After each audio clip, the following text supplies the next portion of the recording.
Akkam jirtu? Hello YouTubers. Nageenyi isiniif haa ta'u. Har'a waa'ee gammachuu irratti haasa'uu barbaada. Gammachuun maali? Gammachuu akkamitti argachuu dandeenya? Sagantaa koo har'aa irratti bal'inaan waa'ee gammachuu namoonni baay'ee gammachuu dhabuudhaan keessa isaanii dhiphisanii too'i nageenya dhabanii kan jiraatan baay'ee jiru waan ta'eef isarratti waan xiqqoo haasa'uu barbaada. Laayikii, koomentii fi sheer gochuun hin raafatinaa, sabskiraayib gochuun hin raafatinaa. Har'a waa'een gammachuu keenya akkamitti argachuu dandeenya?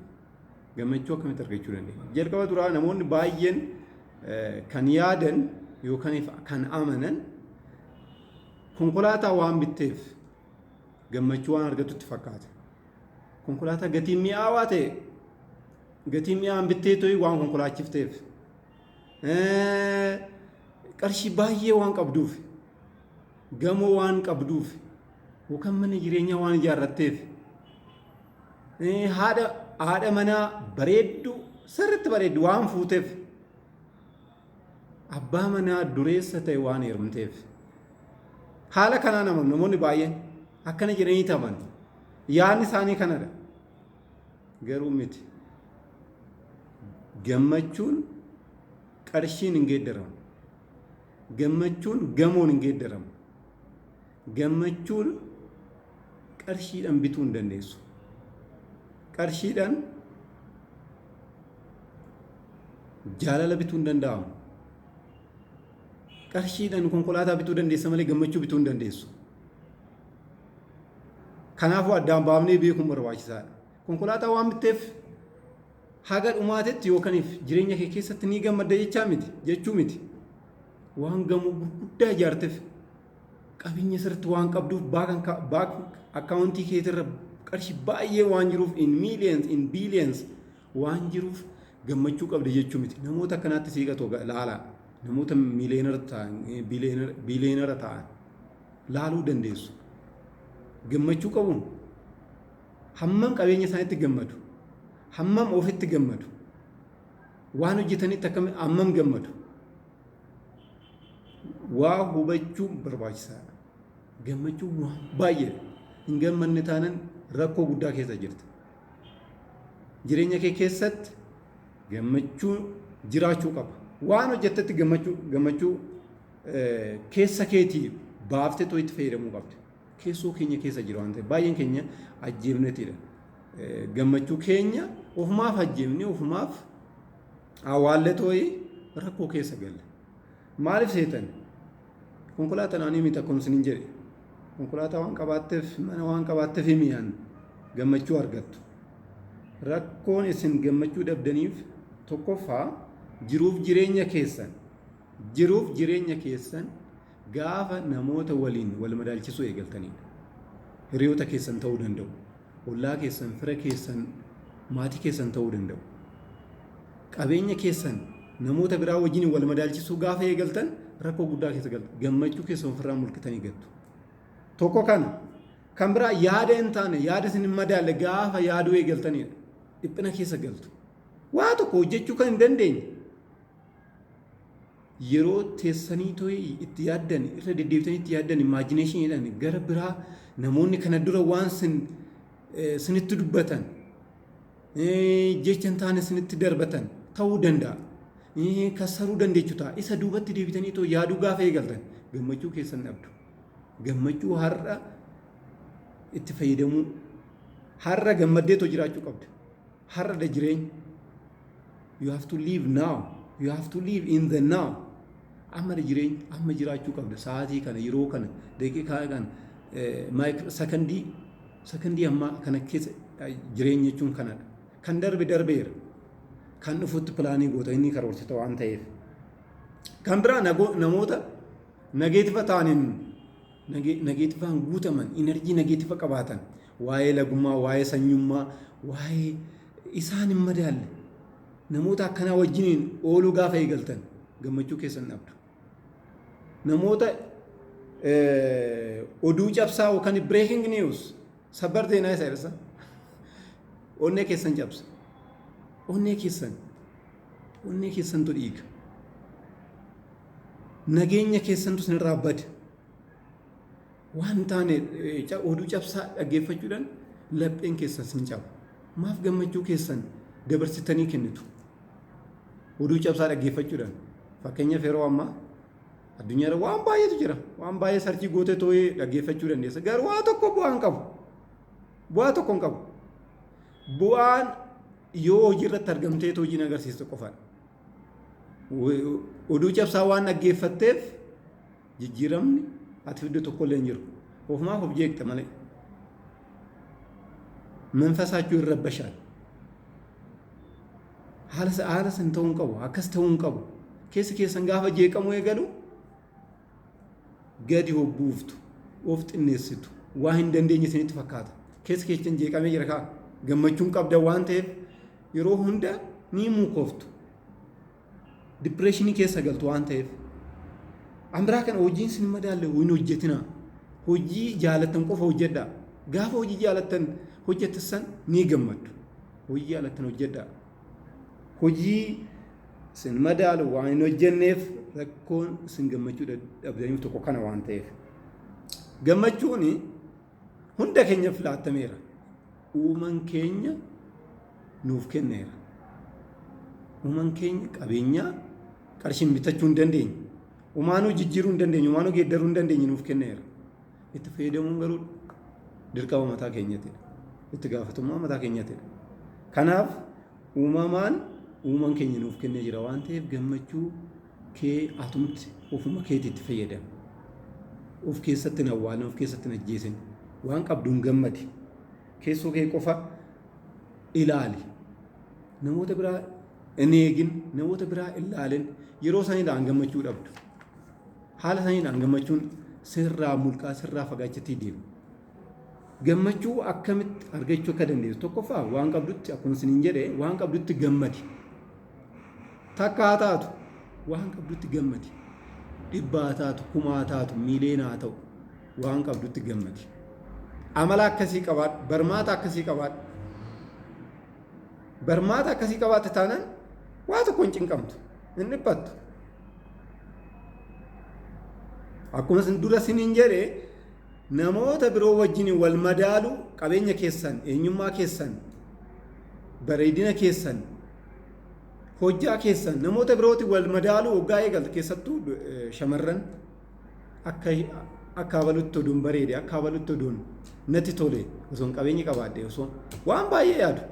No, waan qabdu rabbiin waan sii kennetti gammadi. Achirraa eegala gammachuun. Waan qabdutti gammaduu yoggaa eegaltee waan hundi sii baay'ee. Wanta ati gammaddu sii baay'achaati dhufu. Kan biraa jiruuf jireenya kee namoota biraa waliin madaalchisan bu'aan qabu. Fayyaalessa ta'uu kee, fayyaa ta'uu kee, kan biraa immoo fayyaa ta'uu keetitti gammadi. Dhugaas hin jedha. Namoonni baay'een rakkoo keessa jiru. Gammachuu dhabuudhaan kan mana hospitaala ciisee jiru jira. Kan mana ciisee jiru jira. Dhibamee too'i gammachuu dhabuudhaan. Akkuma isiniin jedhe qarshii ammoo barbaade qabaadhu. Gammachuu bituu hin dandeessu. Gammachuu dhabuudhaan rakkoo baay'ee keessa galta. Ni dhibamta. Dhibee adda addaatiin qabamuu dandeessa. Kan akka dhibee sukkaaraa ta'uu danda'a, kaansarii ta'uu danda'a. Dhibee adda addaatiin qabamuu dandeessa. Stressii, dipireeshin, dhiphina muukoo maal kee kun dhibee sitti fida jechuudha. Bu'aan gammachuu gaafa dhabde deemee too'i kanaan wanta nama jechaa jiru kanarra sin ga'a jechuudha. Kanaafuu dhiphachuun barbaachisu. Blood pressure dabalee too'i kan dhiigni kan dabalu waggaa 40-45 amma yeroo ammaa kana jechuudha. Namoonni baay'een ijoollee ta'anii yeroo jiraachuu eegalanitti dhibeen hin qabamu namoonni baay'een. Nama gaddisiisu kun baay'ee nama gaddisiisa dhugaa. Yeroo hojjechuu qabutti sadarkaatti hojjechuu qabutti rakkoo keessa dhibeedhaan qabamnee too'ee baay'ee rakkachaatii kan jirru namoota baay'ee. Kanaaf waan qabdutti gammadi. Just I'm happy. Waan qabdutti gammadi. Ani gammadaadha. Keessa koo gammachuun guutamee jira jedhe. Ganamaan kee ofitti taasise. Galateeffadhu waaqa kee. Waan qabdutti gammadi. Rabbii kee galateeffadhu. Uumaan kee waan sii kennetti galateeffadhu. Nama galatoo ta'e yoo galateeffadhu wanta ati galateeffatte baay'eetu siif dhufa waan ta'eef. Namoonni baay'een rakkoon isaan gammachuun irraa fagaateef maal gursiitan? Ganama hirriba keessaa kaaniitu akkuma hirribaa kaaniin rakkoo haasa'u, rakkoo faarfatu. Waa'ee rakkoo haasofte rakkoo ilmasii baay'ate. Namni waanuma facaase hammata waan ta'eef. Waanuma facaaste hammata. Addunyaan kan uumamteen jechaan waan ta'eef. Rabbiin yookaaniif Waaqayyo maa jedhe? Ifa ta'e, ifa ta'e. Dukkana haa ta'u, dukkana ta'e. Jechaan jechaan wanti hundumti addunyaan kan uumamteef jechaan. Jechoota ati afaan kee keessaa baaftu jalqaba duraan nagahusii. Jalqaba duraan nagahusii. Namoonni biroo osoo hin dhagahin situ dhaga'a. Kanaaf jechoota itti fayyadamtu, jechoota haasoftu filadhu. Jechoota yeroo hunda dipireeshinii keessatti galchee itti fayyadamin. Gammachuu keessarraa mulqu waan ta'eef. Jechoota si jajjabeessan, mootiveetii si godhan, si'aayina sitti horan, onnee sitti horan kanatti fayyadamu. Ganamaan ka'ee ta'u yoo I am so blessed. Thank you God for what is already giving for me. Thank you in advance. Gammadi, galateeffadhu. Gammachuun keessiif dabalamaatiif dhufa. Waanuma facaaftee hammatta waan ta'eef. Namoonni nyaachuu hin dandeenye baay'eetu jiru. Namoonni dhuguu hin dandeenye waan baay'eetu jiru. Ati garuu ni dhugda, ni nyaatta, ni deemta, ni arganta. Onneen kee dhiiga qaama keetitti ni raabsa. Sombi kee ni argana.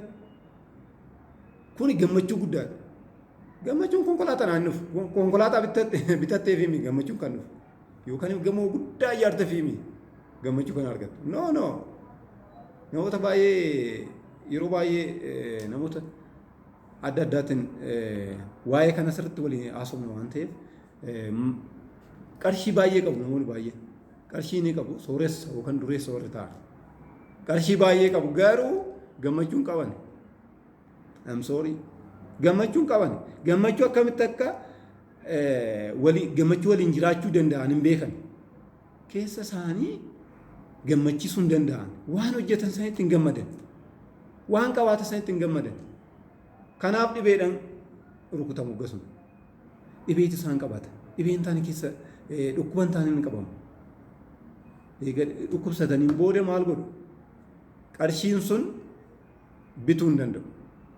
Gammachuu bituu hin danda'u. Fayyaa bituu hin danda'u.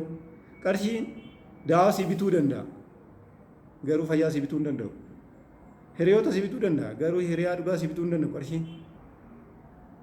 Gammachuu si bituu hin danda'u. Konkolaataa meeshaalee adda addaa si bituu danda'a. Kanaafuu guys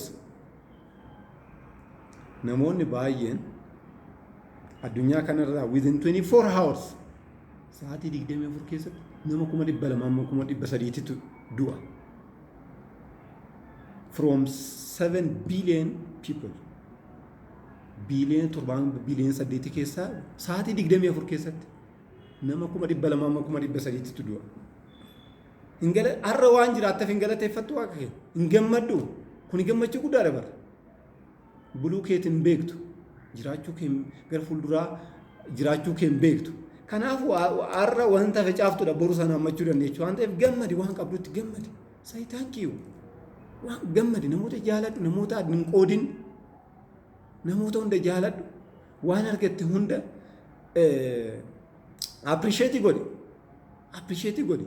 Hin gaddin ani hin danda'u naaf hin ta'u baay'ee ulfaataadha biyya kana keessa jiraachuu hin danda'amu konkolaataa bitachuu hin dandeenye mana ijaarrachuu hin dandeenye qarshii mindaa gaarii hin qabu waan baay'ee oo tarreessite ammas rakkoon dabalamaatuma bula dabalamaatuma buleessuma facaaftu waan ta'eef rakkoodhuma facaaftu waan ta'eef rakkoodhuma hammatta booda.